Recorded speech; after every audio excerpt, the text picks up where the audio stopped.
What's going on, guys? I've got here a 2004 Nissan Maxima, and I'm using this car to show you how to access all of the different fuses and the relays. I'm also going to identify the relays for you. So the first box that we get to is this one right next to the battery. We open this by pushing on the tab and hinging it upward. And you can read all about the different fuses and relays here on the back, but I'll go ahead and identify the relays for you. This one is going to be the horn relay. And if your Maxima has daytime running lights, you'll find a daytime running light relay here. Now, on the battery positive terminal, there are also a number of fusible links here on the back, and also one right here, a main one. So definitely check that out if you're having big issues with the Nissan. Now moving on to the next fuse box under the hood. It's over on the passenger side. There's a shroud here for you to remove, and there are going to be a number of clips.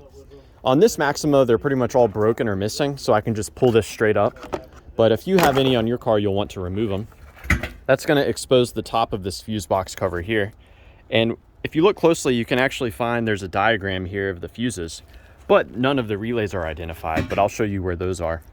Now we got to get this open. There's a tab here that I just hook down and I pull it out.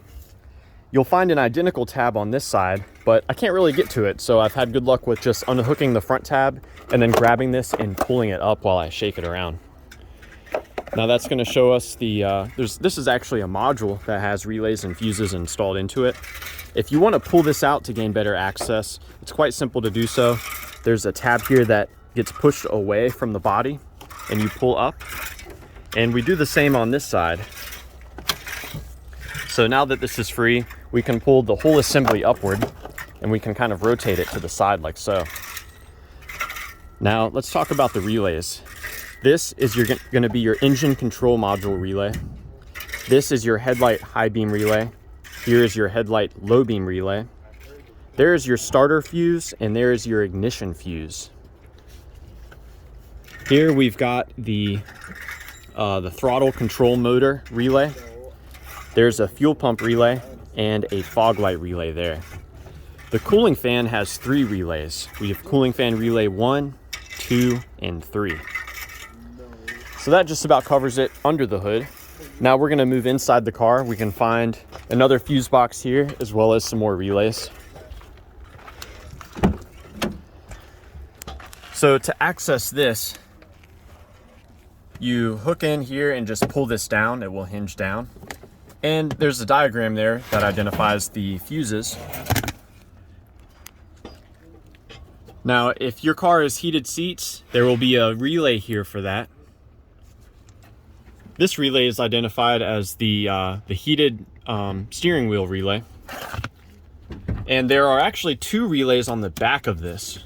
But before I show you that, I just want to mention there is a fuse puller here that you can use, as well as some spare fuses located on the very top.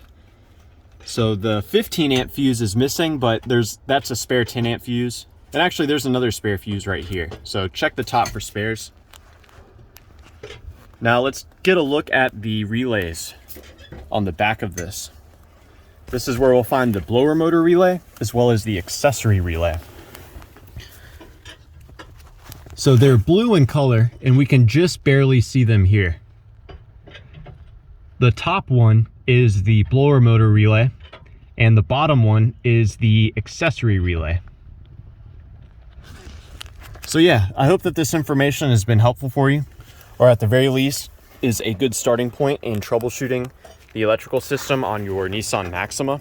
I do have many other videos that go more into depth on various systems like the starter, the cigarette lighters, the radio, things like that. So be sure to check out my other videos if you need more in-depth help. And also leave a comment down below if you have any advice. Thanks for watching.